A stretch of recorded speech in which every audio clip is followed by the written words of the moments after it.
रुरु मृग। रुरु एक मृग था। सोने के रंग में ढला उसका सुंदर सजीला बदन माणिक, नीलम और पन्ने की कांति की चित्रांकता से शोभायमान था। मखमल से मुलायम उसके रेशमी बाल, आसमानी आंखें तथा तराशे स्फटिक से उसके खुर और सींग सहज ही किसी का मन मोह लेने वाले थे। तभी तो जब भी वह वन में चौकियां भरता तो उसे देखने वाला हर कोई आह भर उठता। जाहिर है कि रुरु एक साधारण मृग नहीं था।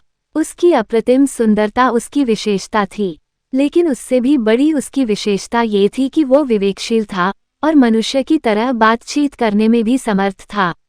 पूर्व जन्म के संस्कार से उसे ज्ञात था कि मनुष्य स्वभावतः एक लोभी प्राणी है और लोभवश वह मानवीय करुणा का भी प्रतिकार करता आया है। फिर भी सभी प्राणियों के लिए उसकी करुणा प्रबल थी और मनुष्य उसके करुणा भाव के लिए कोई अपवाद नहीं था। यही करुणा रुरु की सबसे बड़ी विशिष्टता थी।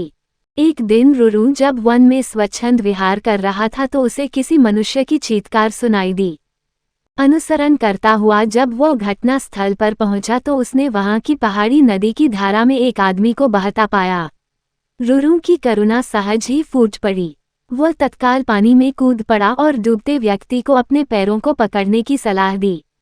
डूबता व्यक्ति अपनी घबराहट में रुरु के पैरों को न पकड़ उसके ऊपर की सवार हो गया। नाजुक रुरु उसे झटक कर अलग कर सकता था, मगर उसने ऐसा नहीं किया। अपितु अनेक कठिनाइयों के बाद भी उस व्यक्ति को अपनी पीठ पर लाद बड़े संयम और मनोबल के साथ किनारे पर ला खड़ा किया।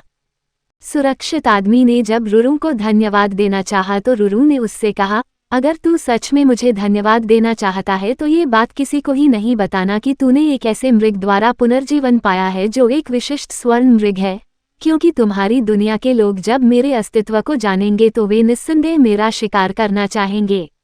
इस प्रकार उस मनुष्य को विदा कर रुरु पुनः अपने निवास स्थान को चला गया। कालांतर में उस राज्य की रानी को एक स्वप्न आया। उसने स्वप्न में रुरु साक्षात दर्शन कर लिए। रुरु की सुंदरता पर मुग्ध और हर सुंदर वस्तु को प्राप्त करने की तीव्र अभिलाषा से रुरु को अपने पास रखने की उसकी लालसा प्रबल हुई। तत्काल उसने राजा से रुरु को ढूंढ कर लाने का आग्रह किया। सत्ता में मद में चूर राजा उसकी याचना को ठुकरा नहीं सका। उसने नगर में ढिंढोरा पिटवा दिया कि जो कोई भी रानी द्वारा कल्पित मृग को ढूंढने में सहायक होगा उसे वह एक गांव तथा 10 सुंदर युवतियां पुरस्कार में देगा।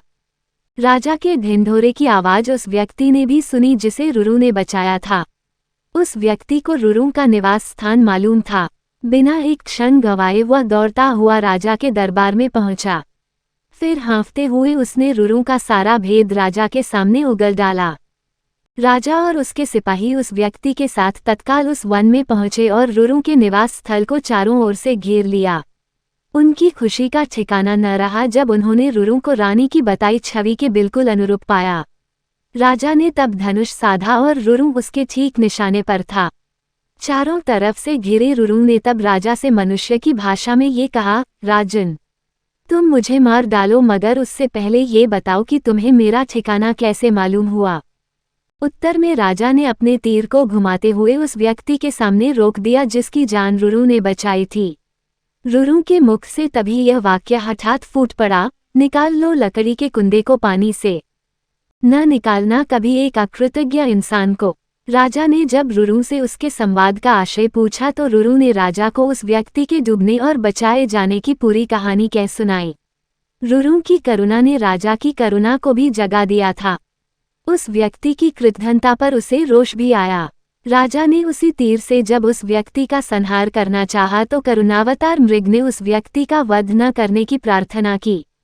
रुरु की विशिष्टताओं से प्रभावित राजा ने उसे अपने साथ अपने राज्य में आने का निमंत्रण दिया। रुरु ने राजा के अनुग्रह का नहीं ठुकराया और कुछ दिनों तक वह राजा के आतिथ्य को स्वीकार कर पुनः अपने निवास स्थल को लौट गया।